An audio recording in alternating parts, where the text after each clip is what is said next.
Y por aquí con nosotros una vez más, Juan Ramón Rayo, ¿qué tal? ¿Cómo estás?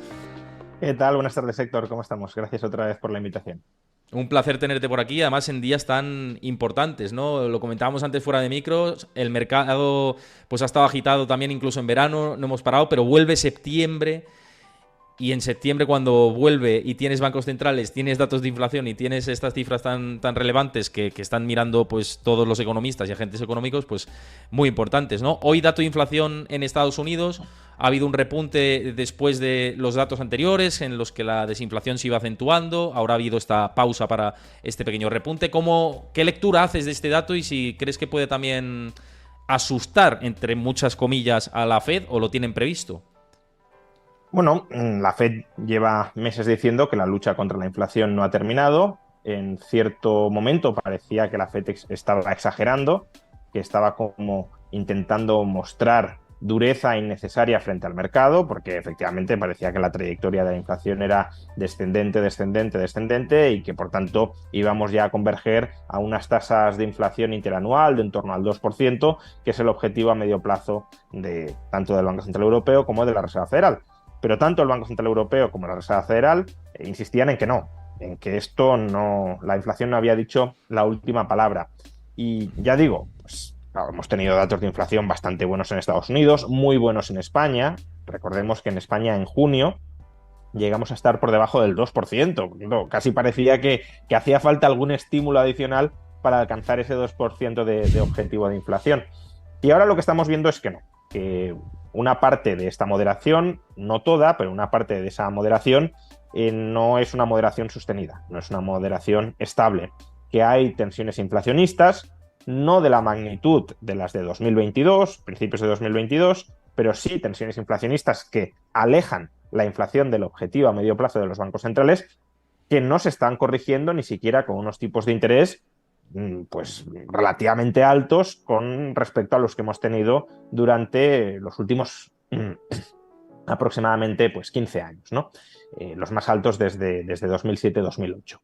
Entonces, claro, ¿por qué la inflación se vuelve a recalentar? ¿Por qué estamos viendo que los precios del petróleo están subiendo y eso puede anticipar, desde luego, nuevos repuntes inflacionistas?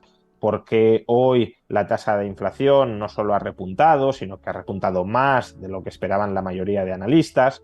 ¿Por qué la inflación supercore, es decir, la tasa de inflación sin alimentos, sin energía y sin vivienda, a la que presta especial atención la Fed, ha experimentado su mayor subida desde el mes de marzo?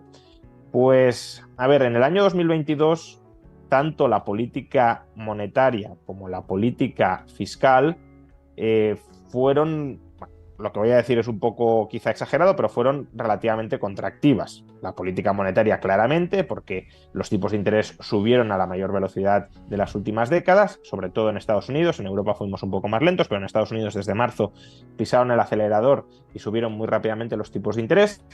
Y el déficit público en Estados Unidos, si bien seguía siendo muy alto, sí que experimentó una caída considerable, ¿no? Tenía por aquí el déficit público de 2021 fue de casi 3 billones europeos, ¿no? 12 ceros de dólares, y en 2022 se ubicó por debajo del billón de dólares. Por tanto, bueno, fue una reducción significativa, importante.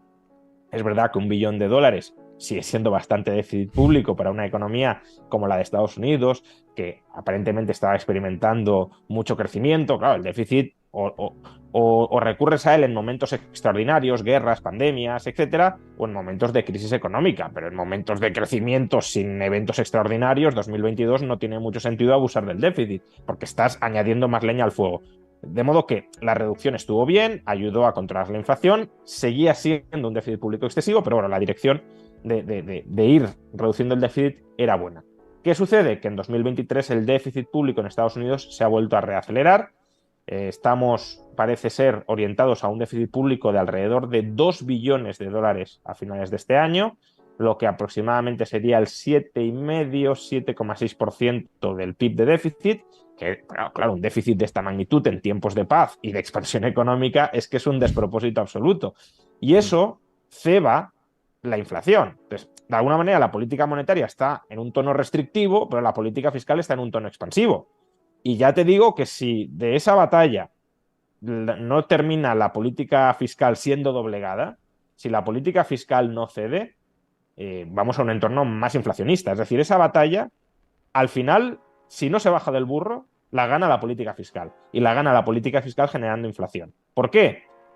Pues por una cuestión que ya empezamos a ver. Y es que la subida de tipos de interés puede terminar siendo inflacionista.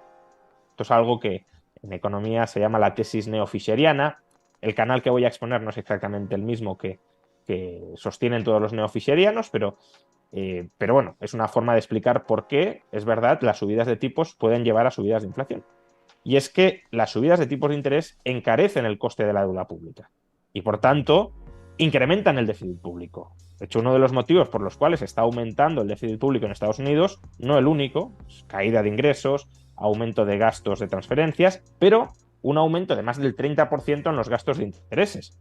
Claro, si eso sigue así, el déficit público va aumentando, financias déficit con nueva emisión de deuda, esa emisión de deuda devenga intereses, genera más intereses y más déficit, y al final, si la política fiscal no se baja del burro, ahí te vas a una inflación muy alta, precisamente por estallido del déficit público. Entonces, esperemos que de alguna manera termine reinando cierta sensatez y la política fiscal se coordine con la política monetaria, porque si no, la batalla con la inflación, desde luego, no estará ganada, y si el Banco Central quiere mantener su independencia, tendrá que subir frente a ese entorno de política fiscal muy agresivamente expansiva, tendrá que subir todavía más los tipos de interés. Me parece súper interesante este punto porque además no se suele incidir en él. Se suele decir, política restrictiva, subida de tipos, eso es lo que va a doblegar la inflación. Y está este segundo punto que es cuidado porque en este caso tanto el Banco Central Europeo, Christine Lagarde, con el resto de gobiernos, que eso es todavía más difícil, luego hablaremos de Europa, cuidado con el déficit fiscal, y con Estados Unidos, cuidado la administración Biden todo lo que está gastando. Con lo cual, si no se ponen de acuerdo en consonancia Jerome Powell y los miembros de la Fed con la administración Biden, complicado que la inflación se termine por doblegar, y es lo que estamos viendo, que cuesta mucho bajarla de ese 3% en la general y la subyacente por encima del 4%, que son términos muy elevados todavía. Claro, es que, a ver, yo esto ya lo decía a principios de 2022 y creo que aquí, por desgracia, se ha terminado cumpliendo el guión de lo esperable. Pero como hemos llegado a tasas de inflación superiores al 10%, que estemos en tasas del 4%, del 5%, la subyacente, pues no parecen tasas de inflación tan altas. Pero si uno lo compara con respecto al objetivo de los bancos centrales, que es el 2%, y eso es lo que tienen que hacer los bancos centrales. Oye, mi mandato es el 2. ¿A cuánto estamos? Al 3,5 y subiendo. Al 4,5 si eliminamos energía y alimentos. Oye, estamos casi duplicando mi mandato, casi duplicando mi objetivo a medio plazo. Por tanto, si tengo los tipos de interés por encima del 5 y no estoy consiguiendo doblegar la inflación, tendré que subirlos todavía más, porque esa es la herramienta que yo, como Banco Central independiente, tengo para luchar contra la inflación, y mi mandato es luchar contra la inflación. No solo eso, aquí ya entramos un poco en la dinámica del juego del gallina, ¿no?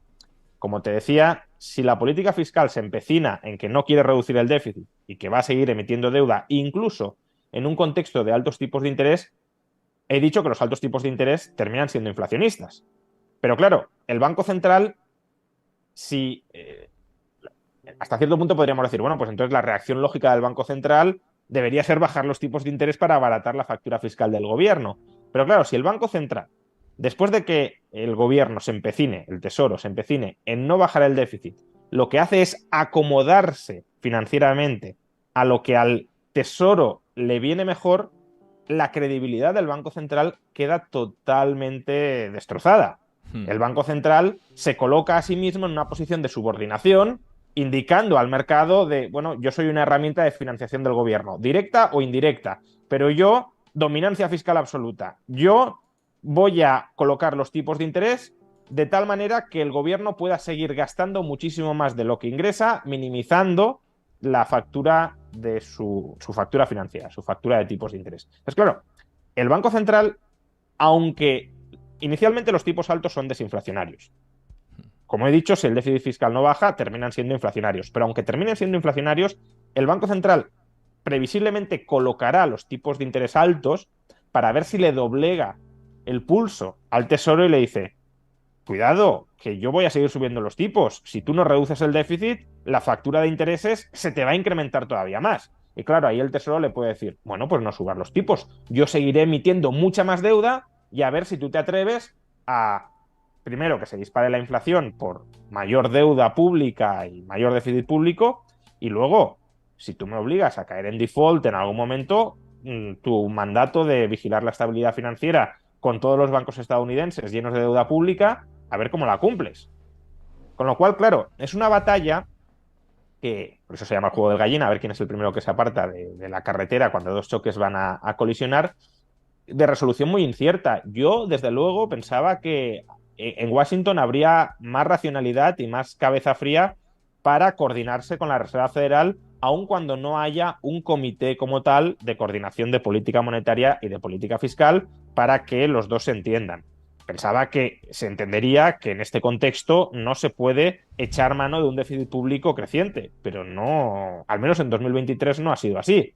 Veremos si en 2024 cambian las tornas, pero es que 2024 es año electoral, con lo cual en año electoral tampoco es el mejor momento para empezar a recortar gastos, para empezar a subir impuestos, y tampoco está muy claro que si gana Trump las elecciones vaya a apostar por reducir los déficits públicos y por coordinarse con la Reserva Federal, porque él mismo ensanchó los déficits públicos cuando gobernó y trató de minar la independencia del Banco Central, forzándole con declaraciones, no hizo mucho más, pero forzándole con declaraciones a bajar los tipos de interés.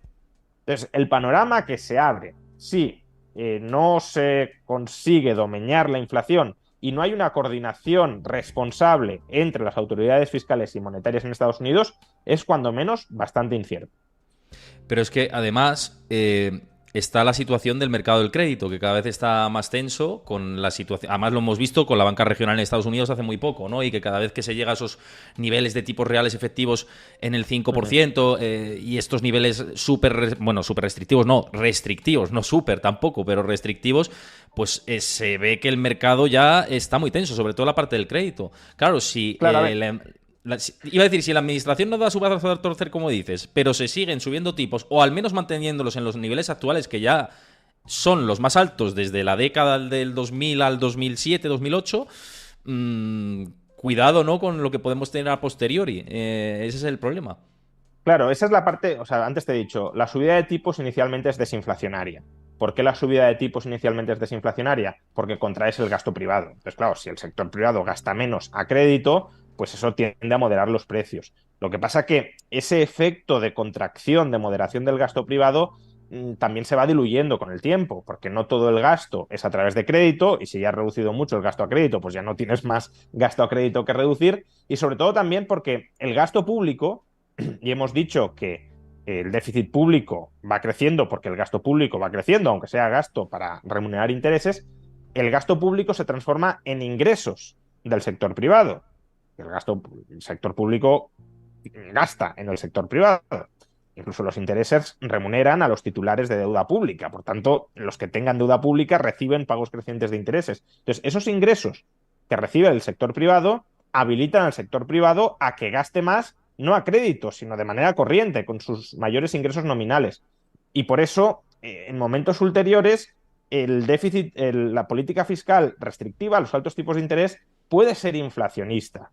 Y estamos, pues, adentrándonos poco a poco en esa zona, en ese periodo en el que una política fiscal sostenidamente restrictiva, pues cuando digo sostenidamente restrictiva me refiero a altos tipos de interés nominales, puede terminar generando inflación si el déficit público se mantiene muy alto y expansivo y reconvierte esos mayores gastos financieros de intereses en nueva emisión de deuda y a su vez en mayores ingresos del sector privado. Por tanto, sí, a corto plazo la inflación, esto ya lo dijimos algunos el año pasado, era una lucha entre un sector privado que quería gastar más y un sector privado al que se forzaba a gastar menos. Cuanto más gastara el sector público, más se tenía que contraer el gasto del sector privado para que el gasto agregado no se disparara, sino que se moderara y, por tanto, moderando el gasto agregado, bajaran los precios.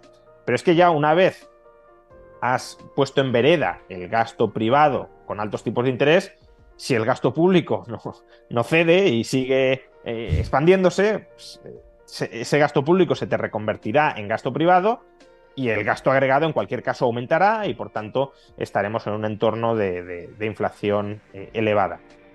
Por encontrar un símil que gente que a lo mejor no tenga tanto conocimiento, que esté estudiando economía o lo pueda entender, lo que nos están viendo por aquí por el chat, dirías que podemos estar en una especie de situación muy entre comillas, similar a lo que vivimos a finales de los 70, a principios de los 80, con 2 oleadas de inflación. ¿Podría ser ese tipo de esquema con sus 1.000 millones de matices por diferentes épocas, niveles de deuda, etcétera? Sí, es un esquema que puede ser hasta cierto punto similar. También la inflación posterior a la Segunda Guerra Mundial podría tener alguna semejanza con esto.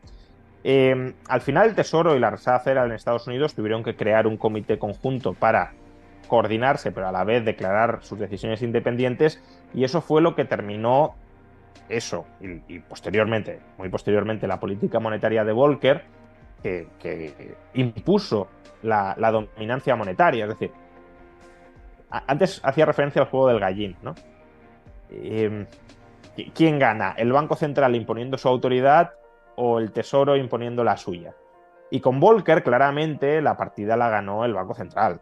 Que Volcker era una especie de kamikaze diciendo: yo si tengo que poner los tipos de interés al 50% para luchar contra la inflación, los pongo. Yo lo subió por encima del 20%. Y ahí quedó claro que el Banco Central no iba a ceder. Y quien más o menos cedió, tampoco es que cediera del todo, porque el déficit público durante la época Reagan fue alto, pero no alto al nivel actual, ni mucho menos, ¿no? Alto estamos hablando del 3, 4, 4,5%. Quien al final cedió o se sometió ligeramente fue el Tesoro, y eso permitió estabilizar los precios, porque además cada parte de las instituciones estadounidenses, Banco Central y Tesoro, respetaron su independencia, pero se coordinaron más o menos mutuamente sin que nadie los coordinara desde arriba. Ahora, ese escenario yo no termino de verlo. Incluso Trump, por ejemplo, ya ha avisado de que no renovará a Powell. No renovará a Powell porque quiere menores tipos de interés. Entonces, claramente una victoria de Trump, salvo que tuviese a su alrededor gente que luego lo reorientara, que durante el primer gobierno algunas veces eso sucedió, pero aparentemente Trump nombraría a alguien para el Banco Central, para la Fed, que se subordinara a sus intereses. Entonces, no, si tú tienes esa dinámica de un banco central cada vez menos independiente y un gobierno que quiere más déficit cuando la deuda pública estadounidense ya está por las nubes y el gasto, por tanto, de intereses está disparado, pues es un escenario muy complicado al que esperemos no llegar, porque se establecen antes las cosas. Pero claro, para estabilizarse antes habría que empezar a recortar bastante el gasto para no aumentar el déficit y mantener una política de tipos de interés bastante restrictiva en un contexto en el que, como decías, esos altos tipos de interés empiezan ya a generar dolor. Lo generaron durante la primera mitad del año, pues en ciertas partes del sistema financiero, que es un problema que no se ha resuelto. Esto también hay que tenerlo muy presente. En marzo, mayo, quebraron entidades financieras estadounidenses porque los mercados anticiparon que esas entidades eran absolutamente insostenibles con el actual clima de tipos de interés. Les cerraron el grifo de la financiación, sea con fugas de depósitos o con directamente no reponer sus posiciones, por ejemplo, operaciones repo de financiación. Y claro, si se quedaron secos de financiación porque se anticipaba que no era viable esa entidad dada la situación de los tipos de interés, suspendieron pagos y anticiparon lo que estaba por venir. Hay otras entidades en Estados Unidos que están en la cuerda floja. Dicho de otra manera, si los tipos de interés se mantienen al nivel actual durante bastantes trimestres, no van a sobrevivir. No van a sobrevivir porque pierden dinero. Una cosa es que tú anticipes que esto no va a sobrevivir y le cierres anticipadamente el grifo del crédito y anticipes la bancarrota, y otra, que ya sea porque tienes líneas de financiación de la Fed o ya sea porque los inversores se han tranquilizado y te siguen refinanciando, tú aguantes sin que te cierren el grifo del crédito, pero cada trimestre pierdas dinero, porque has hecho préstamos a largo plazo al 2 o al 3% y tu pasivo ahora lo tienes que remunerar al 5 o al 6 o al 6,5%. Tu margen de intermediación es negativo, pierdes dinero cada trimestre, te queda todavía un patrimonio neto contra el que girar pérdidas pero eso cada vez se va volviendo más pequeño y cuando ya desaparezca, pues aunque no te hayan cerrado el grifo del crédito, quebrarás. De tal manera que este clima de altos tipos de interés, si se mantiene durante mucho tiempo y puede que se tenga que mantener si el Tesoro no coopera, va incrementando la probabilidad de que se sigan rompiendo más cosas en el sistema financiero y de ahí a la economía real. Y de hecho, algunos que no son tan pequeños, como Charles Schwab, que es el segundo banco de Estados Unidos que tenía más créditos FLBH, como Silicon Valley Bank, que era el primero, el segundo es Charles Schwab, y ya de hecho había presentado ajustes de plantilla, diciendo que había habido fugas de depósitos pero que estaban controladas, y en septiembre, que es cuando más se aprietan las tuercas del mercado del crédito, hay que ver qué efectos tienen con todo esto, pero da la sensación de que Estados Unidos es evitar la recesión a corto plazo a toda costa, a base de inflación o más inflación, pero pasando una tostada peor a posteriori, porque todo lo que se evite a corto plazo va a ser peor, es pasar la patata caliente un poco más adelante y más grave. Claro, es que tú fíjate, dices, Charles Schwab tuvo que recortar gastos, plantilla, por lo que te decía, porque el margen de intermediación lo tiene negativo o no es negativo el margen de intermediación, pero cuando le quitas los gastos operativos, por ejemplo, el personal de administración, pues si ya ganó poquito por intermediación y luego tengo otros gastos, mi beneficio neto se vuelve negativo. Entonces, por un lado intentas corregir eso y por otro dices, vale, se ha parado la fuga de depósitos. Claro, la parálisis de la fuga haber sido capaz de evitar la fuga de depósitos está bien porque detienes el fin de la sangría de tu financiación, que es lo que te anticipa, como digo, la suspensión de pagos. Pero ¿cómo frenas esa fuga de depósitos? Subiendo de manera muy sustancial la remuneración de esos depósitos para que tus clientes o tus acreedores se queden en el banco y no se vayan a otras entidades o no se vayan a fondos monetarios, etc. Pues claro, tú aumentas tus gastos financieros para evitar la fuga de depósitos y ese aumento de gastos financieros se traduce, como digo, en un estrechamiento o incluso en una reversión del margen de intermediación y por tanto en que acumules pérdidas. Si esas pérdidas solo las tienes 2 trimestres, 3 trimestres, 4 trimestres, un año y tienes fondos propios suficientes, pues podrás sobrevivir y luego cuando bajan los tipos vuelves a ampliar tu margen de intermediación y ya ganas. Pero si eso no es así, pues estás simplemente posponiendo la situación de liquidación de esas entidades porque con los actuales tipos de interés no son viables. Es muy interesante esto que dices, y además con la remuneración de los depósitos que vamos a entrar ahora, pero antes os vuelvo a recordar, si os gusta este tipo de contenido, sois nuevos por aquí, seguid el canal, también si lo veis desde YouTube, darle like al vídeo si os gusta, dejad vuestro comentario, qué opináis de lo que está comentando Juan Ramón Rayo, que yo creo que es muy interesante toda la lectura que llevamos ahora de cómo está la economía de Estados Unidos, también a nivel global lo que nos afecta, dejad vuestro comentario y suscribiros al canal si os gusta el contenido, también al de Juan Ramón Rayo, porque lo subiremos este contenido en los dos canales. Y dicho esto, con el tema de la remuneración de los depósitos que comentabas, que es cierto que no los están remunerando, y sé que además hace poco lanzaste un vídeo explicando un poco por qué no está sucediendo este efecto. En Estados Unidos, algo más que en Europa, pero aquí en Europa muy bajo. Bueno, en Europa, hay partes de Europa en las que algo sí, más, ¿no? Sí. Francia, Italia, sí, bueno. Algo más. En España, desde luego, estamos a la cola. Especialmente en España estamos efectivamente a la cola. Sí. Ahora parece que se empieza a mover algo, pero en términos promedio todavía estamos muy mal. Como digo, en Estados Unidos sí que han ido subiendo la remuneración, sobre todo los bancos regionales, porque si no se les iban los clientes y tenías que subir tipos para retenerlos. Es más, puede que algunos bancos regionales los hayan subido hasta el nivel de insostenibilidad financiera a medio plazo, simplemente para evitar la sangría. En Europa, pues hay de todo. En Europa, los bancos, por sus reservas, ya obtienen una remuneración del Banco Central Europeo del 3,75%. Si mañana suben tipos, pues un poquito más. A lo mejor sea el 4 o el 4,25%. Entonces, cada vez que un cliente se lleva su depósito a otra entidad, o incluso cada vez que compra deuda pública, ese banco pierde las reservas de ese cliente.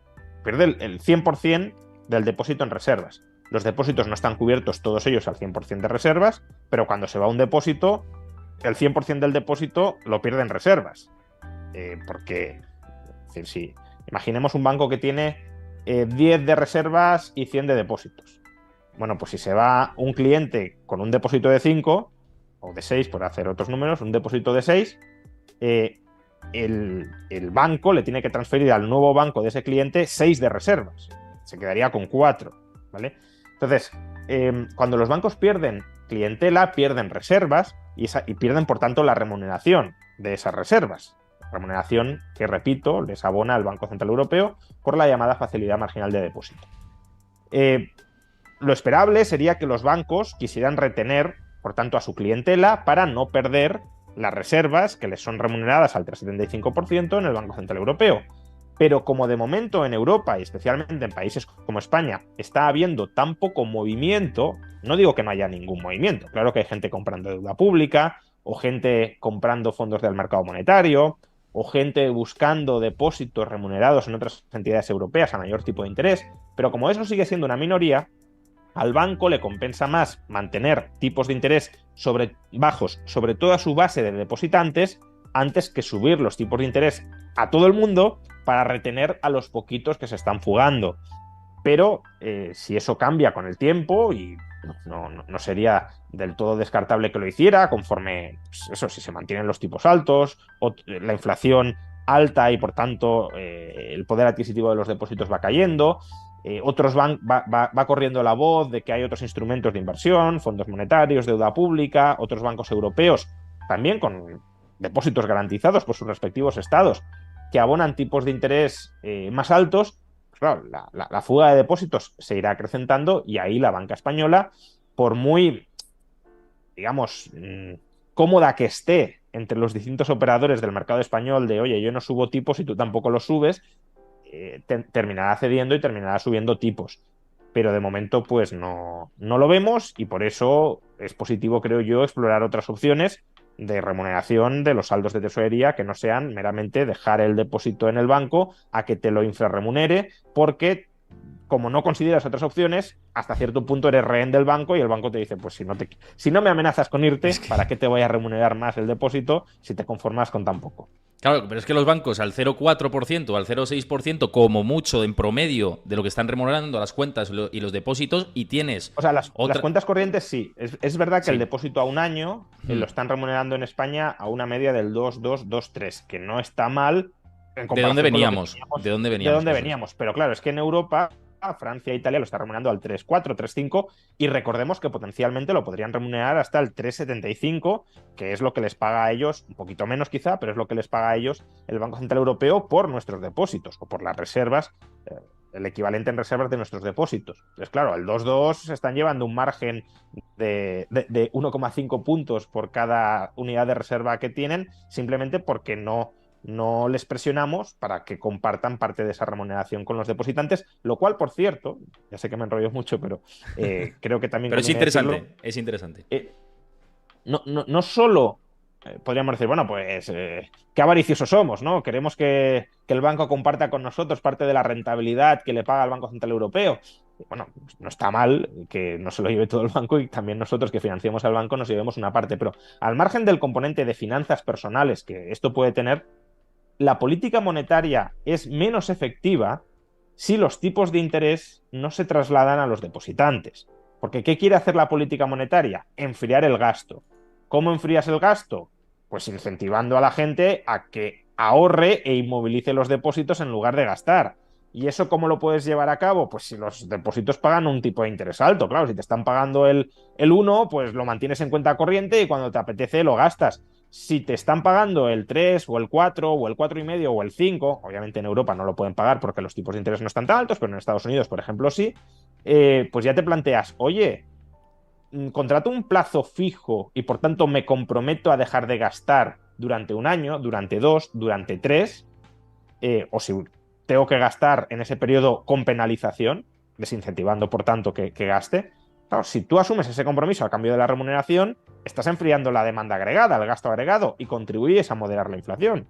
Si no, la subida de tipos no funciona, y para lo único que funciona es para que los bancos, al menos de momento, ganen más, aunque ya hemos explicado que los altos tipos de interés no tienen por qué ser demasiado beneficiosos a medio o largo plazo para la banca, porque también tensiona su pasivo. Pero claro, si ahora mismo no lo está tensionando porque estamos de brazos cruzados diciendo, bueno, pues págame lo que sea que yo me quedo, no me voy, pues de momento pues ganancias para la banca, claro. Claro, el tema es que el contribuyente sí tiene alternativas. De hecho, te iba a decir una de las alternativas que hay, que yo creo que es súper interesante con respecto a esto que decías, que hay nuevas entidades, nuevos bancos, neobancos, neobrokers que están ofreciendo, sí que ofrecen depósitos o más bien cuentas o planes de ahorro, cuentas remuneradas, que sí que dan una rentabilidad por encima de ese promedio de la banca. Y en España tenemos opciones, y mismamente el plan de ahorro de Freedom24 que está ofreciendo un 5,8% de rentabilidad en dólares. Es tremendo teniendo en cuenta lo que tenemos. De hecho, os va a pasar Chris por el chat el enlace para que le echéis un ojo. Esto que dice Rayo es muy importante. Además, parte de la liquidez, destinarla a movilizar, a movilizar el ahorro que tenemos para rentabilizarlo, puede ser bastante interesante teniendo en cuenta cómo están los niveles de inflación, que puede volver la inflación a seguir acuciando y mermando la capacidad adquisitiva. Parte de esa liquidez, ¿por qué no destinarla a este plan de ahorro? Ya os digo, con Freedom24 un 5,8% de rentabilidad en dólares, muy por encima de ese 2 que te ofrece la banca y de lo que te ofrece el promedio de entidades en España. Claro, aunque bueno, estamos considerando tipos de interés en euros en España que siempre sean inferiores a los tipos en dólares, pero bueno, aún así estamos hablando de una remuneración muy sustancial, que además es importante entender por qué estas entidades, neobancos, brokers, etcétera, fondos monetarios, pueden ofrecer depósitos remunerados a un tipo de interés más alto del que ofrecen los bancos. Y la razón es que los bancos, como ya hemos explicado, han comprometido gran parte de su activo, porque no todo el activo de la banca son reservas, aproximadamente un 10% son reservas, el resto son préstamos a largo plazo, han comprometido la mayor parte de su activo, o una parte de su activo, a préstamos a largo plazo de bajo rendimiento. Y están atados a eso, están amarrados a esos tipos de interés bajos, por ejemplo, tipos de interés de hipotecas a tipo fijo en 2020, 2021, 2019, que son tipos de interés, pues a 30 años del 2, 2,5, no llegaban al 3%. Entonces, si una parte de la remuneración de tu activo es el 2 o 2,5%, hombre, puedes subir algo los tipos de interés de tu pasivo, pero tampoco los puedes llevar en promedio al 3, porque si tu activo tiene una remuneración media del 2,5, del 3 o del 3,5 y llevas la remuneración media de tu pasivo al 3, 3,5, no ganas dinero, sino que lo pierdes. En cambio, estas nuevas entidades, que no tenían una exposición tan fuerte en el mercado de crédito durante esos años de bajos tipos de interés, tienen un activo menos expuesto, menos comprometido a largo plazo a estas operaciones muy mal remuneradas o remuneradas a tipos de interés muy bajos. Y por tanto, pueden invertir el ahorro que se les proporciona, tienen ese margen de flexibilidad, de esa liquidez para invertir la financiación que se les proporciona, pues en instrumentos de, aunque sea renta fija, que ahora mismo está pagando el 5, el 5,5 o el 6% en algunos casos.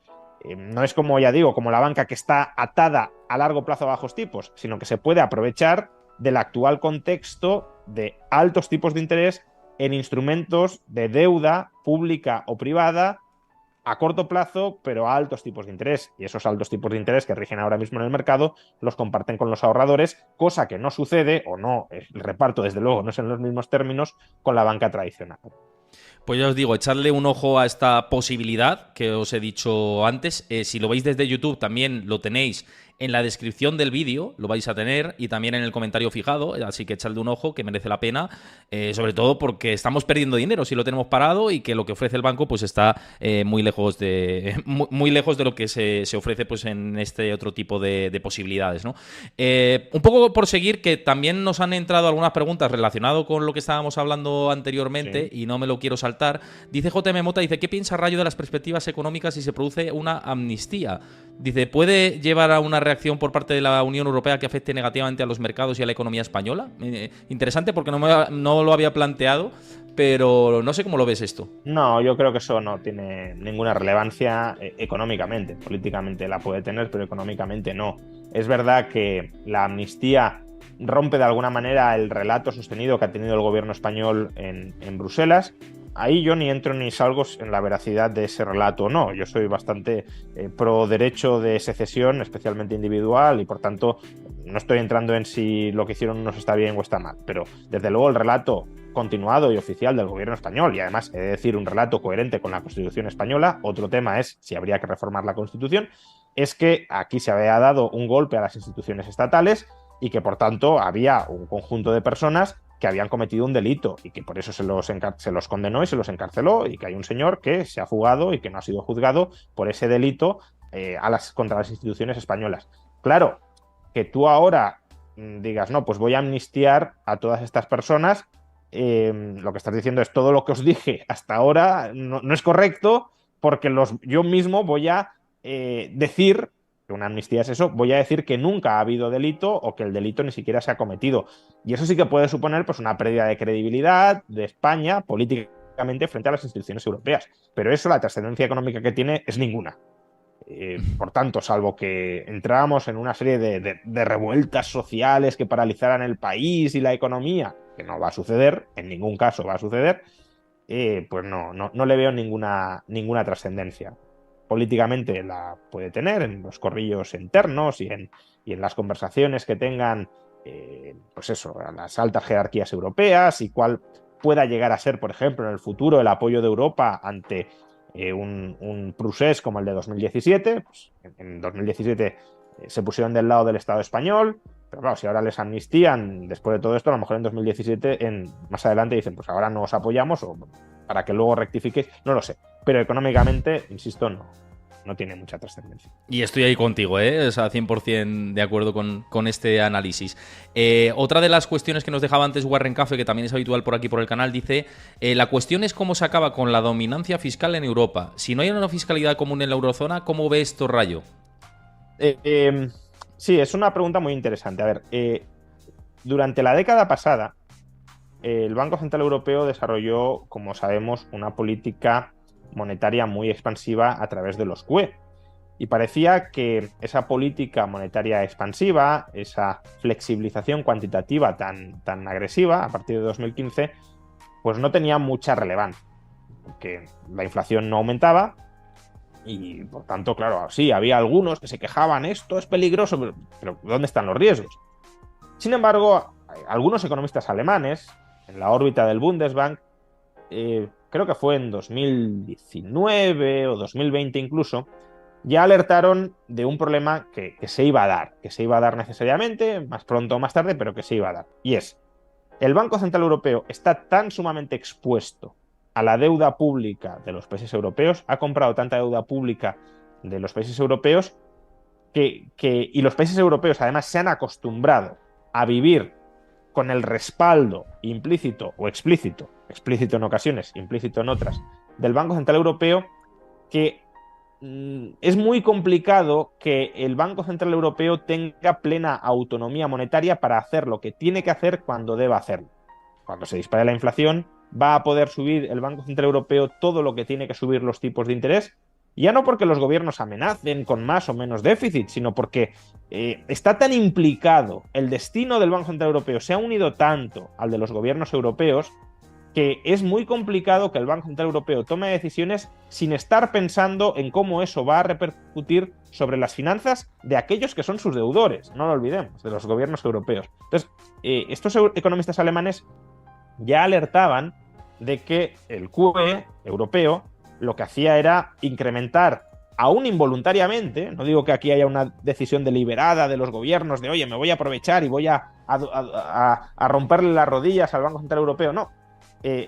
Aún indirectamente se estaba gestando una dominancia fiscal en Europa de la que desde luego es complicado salir, porque claro, es que, no sé, imaginémonos que el Banco Central Europeo coloca los tipos de interés al 6 o al 7%. Es que si Estados Unidos ya tendría muchas dificultades para resistirlo, gobiernos europeos como el de Grecia, 170, 180% de deuda sobre PIB, claro, es que tipo de interés del 6 o del 7 te está elevando el gasto en intereses al 13 o 14% digo a medio plazo, no de golpe, claro, pero sí, a medio plazo te estaría elevando el gasto en intereses al 13-14% del PIB. Y en España sería catastrófico también, ¿eh? Unos tipos al 6. En España no aumentaría tanto, pero hasta el 10. Entonces, sí, claro, es que el 10% es todo lo que recauda el IRPF.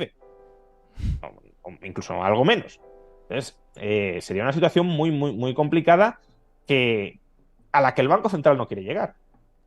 Y claro, si el Banco Central se autorrestringe de llegar a esa situación y no hace lo que tiene que hacer en términos de política fiscal para evitarles problemas financieros a los gobiernos, pues quieras o no, el Banco Central está siendo dominado por los gobiernos, aunque no haya un chantaje explícito de los gobiernos de o me haces caso o voy a hacer default. No, el propio Banco Central es como la censura previa, ¿no? El propio Banco Central se censura a sí mismo de hacer algunas cosas que a lo mejor tendría que hacer para combatir la inflación.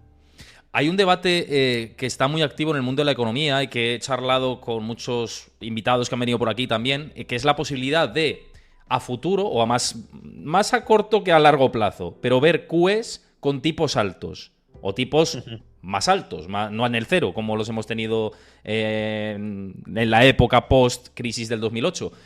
¿Lo ves posible esto? Digamos, nuevo Sí, relato de política monetaria. a ver, son dos cuestiones distintas. El QE es una forma de dotar de liquidez a las entidades financieras. Y los tipos de interés es el coste al que tú quieres que las entidades financieras den crédito. Si tú suministras mucha liquidez a las entidades financieras tendrán incentivos a dar tipos, ceteris paribus estoy diciendo, tendrán incentivos a dar crédito a tipos de interés más bajos. Pero claro, si tú esterilizas esa liquidez que has inyectado con tipos de interés remunerando esas reservas muy altos, pues inevitablemente, por muchas reservas que tengas, los bancos no van a prestar a tipos bajos, porque si cada vez que prestan, eh, no es tan automático, pero para entendernos, cada vez que dan un crédito, transfieren las reservas eh, equivalentes al préstamo que han dado a otro banco. Entonces, si yo por dar un préstamo de 100 gano un tipo de interés del 3% sobre 100, pero pierdo un 4% sobre las 100 de reservas que pierdo, pues entonces no me interesa. Como mínimo, tendré que obtener un tipo de interés del 4, del 4,5 o del 5 para que me interese darte el crédito. Entonces, sí es compatible, como digo, inyectar más reservas y subir los tipos de interés a los que remuneras esas reservas. De hecho, como ha cambiado tanto el sistema financiero, sabes que este es otro problema, ¿no? De los QE. Hasta 2007-2008, las reservas del sistema iban aumentando progresivamente en función de las necesidades operativas del propio sistema. Estábamos en un mundo distinto, estábamos en un sistema de corredor de tipos de interés donde el tipo de interés se determinaba en el interbancario en función de la escasez relativa de reservas. Pero más o menos los bancos centrales veían, en función del nivel del interbancario, la necesidad de reservas operativas del sistema financiero. Claro, en 2009 multiplican las reservas del sistema financiero mucho más allá, muy por encima de lo que los bancos necesitan operativamente para no tener problemas de liquidez. Vale. Ahora estamos en un sistema de reservas amplias. La forma de trasladar los tipos de interés al cliente final es remunerando las reservas, como decía, para que el coste de oportunidad de los bancos a la hora de prestar suba y no quieran prestar por menos del tipo de interés al que se remuneran las reservas. Pero imaginemos que el Banco Central dice, bueno, quiero ir volviendo a un sistema de reservas más estrechas donde el tipo de interés se fije por escasez relativa de reservas. Vale, pero ¿cuál es el nivel adecuado o mínimamente adecuado de reservas que hoy ha de tener el sistema financiero? Cuando tú vas subiendo las reservas poquito a poco, ¿no? Tienes las reservas justas y las vas incrementando año tras año, poco a poco, en función de las necesidades del sistema, pues más o menos vas viendo cómo evoluciona la necesidad de liquidez. Pero claro, cuando lo has multiplicado por 10, dices, bueno, pues ahora vuelvo al nivel de 2007. No, es que ahora los bancos necesitan muchas más reservas que en 2007. ¿Cuántas más? Exacto. No lo sabemos. Entonces, reducir reservas es muy complicado, porque además no todas las entidades necesitan el mismo nivel de reservas y puedes empezar a tener tensiones de liquidez en algunas partes y no en otras. De modo que yo creo que los bancos centrales van a seguir operando en un... Creo. Es verdad que no hay consenso y que hay algunos que quieren volver al sistema de reservas estrecho, pero creo que las dificultades operativas de eso les van a llevar a seguir operando en un régimen de sistema de reservas amplio que es más caro, porque tienes que remunerar todas las reservas a un tipo de interés alto para que ese tipo de interés se traslade a los clientes, pero claro, es que no es fácil ni mucho menos volver al sistema previo y claro, si ya tienes problemas financieros, como hemos dicho, con los tipos de interés altos, ya tienes tensiones en algunas partes del sistema financiero, si empiezas a drenar mucha liquidez, que de todas formas se está drenando, si vemos El la balance. evolución de la base monetaria en Estados Unidos se ha reducido, pero que no la vas a reducir a zona crítica, porque entonces ya tienes la tensión del alto coste de la liquidez en el mercado con el me estoy quedando sin reservas y además solo las puedo conseguir a precios muy altos pidiéndoselas prestadas a otros bancos. Tenemos un dilema de la leche que seguro que tenemos para hablar muy largo y tendido durante los próximos meses, seguro. Y además relacionado con temas bancos centrales, precisamente mañana es la reunión del Banco Central Europeo, que de hecho hoy a Reuters le habían filtrado un poco la sensación que había desde dentro de la directiva. Y parece ser que están por revisar las previsiones de inflación por encima del 3%, es decir, las van a revisar al alza, y con una posibilidad del 100%, decía Reuters, el consenso de Reuters, de subir 25 puntos básicos. Durante estas últimas semanas se había hablado de la posibilidad incluso de hacer una pausa. A mí me parecía raro, viendo la tendencia de la inflación subyacente que teníamos aquí en Europa. Pero desde luego lo que tenemos es esta inflación, ¿no? Eso ya es incuestionable. Parece que estamos en el escenario más difícil aquí en Europa, ¿no? Claro, porque, en Europa tenemos una situación de atonía de la actividad real, en parte porque se han juntado varios shocks negativos sobre nuestra actividad, especialmente la guerra en Ucrania y la transición energética, que al final se ha terminado enredando todo, y tenemos pues el motor de Europa que no tiene ahora mismo un modelo de crecimiento. Alemania crecía porque era la fábrica europea, producía productos para las clases medias globales y especialmente con el auge de China, pues había que abastecer. La clase media global estaba creciendo mucho y por tanto Alemania, que fabricaba muy buenos productos, automóviles, electrodomésticos, etcétera, para esa clase media global, pues, se hinchaba a exportar. Y eran productos de alta calidad, muy bien acabados y muy competitivos en coste porque Alemania se suministraba con una energía muy barata. Ahora ese modelo se ha roto por varias partes. Se ha roto porque la energía ya no es tan barata, no es tan barata tanto porque tu principal suministrador de energía barata, que es Rusia, te la ha dejado de suministrar o tú has hecho que te la deje de suministrar, y porque además tú mismo estás apostando por una transición energética que es energía más cara. Y además, no solo eso, sino que estás presionando a tus propias industrias para que se descarbonicen y todo eso pues va añadiendo costes y va haciendo que las industrias sean menos competitivas. Además, el mundo se está desglobalizando y por tanto tu capacidad exportadora al conjunto del planeta también se está resintiendo. Hoy mismo parecía, por cierto, que desde la Unión Europea se medio quería iniciar una guerra comercial con China a propósito de los vehículos eléctricos. Bueno, todo eso va fragmentando la División Internacional del Trabajo y pone en cuestión o socava el modelo de especialización económica de Alemania. Si Alemania se frena, se estanca, no necesariamente se tiene por qué hundir, pero si se estanca, si no es capaz de crecer, eso arrastra al resto de Europa.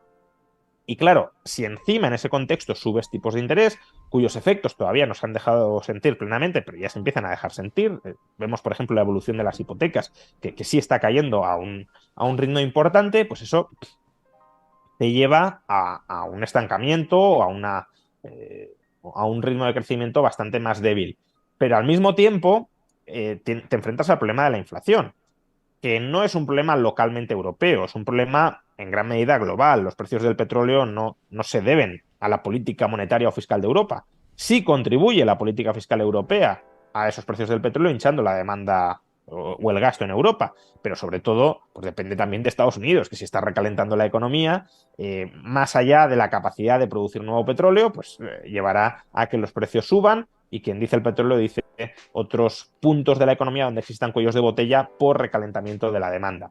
Entonces sí, ahí se está juntando esa crisis, bueno, más que crisis, estancamiento económico europeo. Creo que todavía no podemos hablar como tal de crisis porque no estamos viendo un desmoronamiento de la demanda, que eso ya veremos si sucede, pero si sucede será por contracción del crédito debido a estos altos tipos de interés.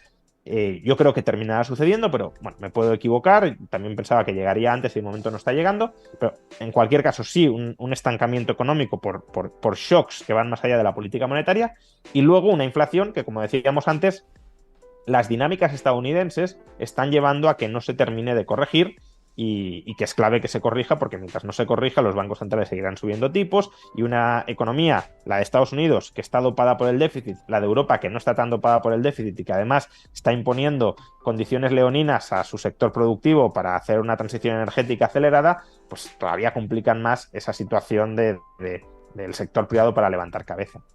Mira, te voy a hacer una última pregunta antes ya de despedirnos, que es de Cucapaz, que también es por aquí habitual del canal, del chat. Dice que qué piensas de los BRICS, que además ha habido mucha actualidad con todo esto y la dominancia del dólar y que si la van a poner en cuestionamiento. Mi opinión es que no, pero bueno, ahora te dejo a ti que opines. No, a ver, a muy largo plazo, pues no lo sabemos. Ahora mismo no está encima de la mesa nada de todo eso. Porque además no queda muy claro cómo podrían poner en cuestión la dominancia del dólar. Se ha hablado de crear una moneda de los BRICS, pero ¿crear una nueva moneda en qué sentido?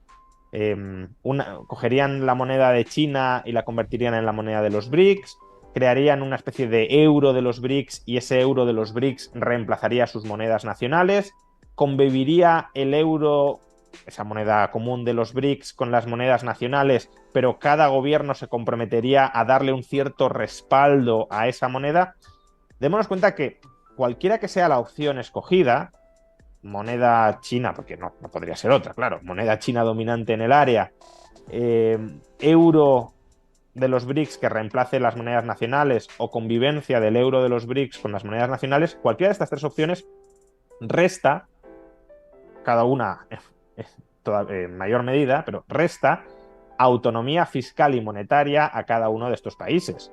Si hay una moneda común de los BRICS o se extiende el yuan, pues claro, renuncian a la política monetaria todos estos países, como renunció España, como renunció Francia, como renunció Italia. Y además tienen que coordinarse fiscalmente entre ellos, por tanto también pierden autonomía fiscal, como la ha perdido España con el Pacto de Estabilidad y Crecimiento, aunque luego se lo salten, ¿no? Pero es que aunque crees una moneda paralela, pues esa moneda paralela necesitará del respaldo de la política fiscal y por tanto se tendrán que coordinar fiscalmente. Oye, no, tú no abuses del déficit, cada año. Entonces, ¿alguno de estos países quiere perder autonomía monetaria y fiscal ahora mismo o no? Si China fuera dominante, pues le podría interesar porque ella hace lo que quiere y los demás se adaptan. Pero claro, los demás no se quieren subordinar a China. Y ni China quiere perder autonomía fiscal y monetaria, ni la India, ni Sudáfrica. Además son países muy distintos que se enfrentarán a ciclos económicos diferentes y necesitan esa autonomía. Entonces, yo eso no lo veo en absoluto. Vamos, no lo veré en ningún... O sea, a largo plazo, he dicho antes, veremos. En cuanto a los BRICS como tal, yo creo que no lo veremos. Otra cosa es si en el futuro, tampoco lo veo a medio plazo, pero si en 20, 30 años el yuan o la rupia, diríamos, pueden convertirse ellas solas en una alternativa al dólar. Pero fusionar monedas de economías tan distintas no le veo mucho sentido. Y de hecho es que empezó a surgir el rumor y el ministro de Finanzas de Sudáfrica lo descartó radicalmente. Dice, no, ni se ha hablado ni se va a hablar. El ministro de Exteriores de la India también. No sé, a lo mejor a alguno de los BRICS le interesa, pero desde luego al resto, Sudáfrica y sobre todo la India, que además geopolíticamente no le interesa atar su destino con China, es que es absurdo, pues no les interesa en absoluto. Veremos qué pasa con esto. Desde luego muy interesante la visión y todo lo que hemos hablado en el día de hoy. Como siempre es un placer tenerte por aquí analizando todo, además en unas semanas importantes, en un mes muy relevante, como hemos dicho anteriormente. Así que veremos cómo evoluciona todo y gracias como siempre por pasarte por aquí. Nada, un placer y hasta la próxima.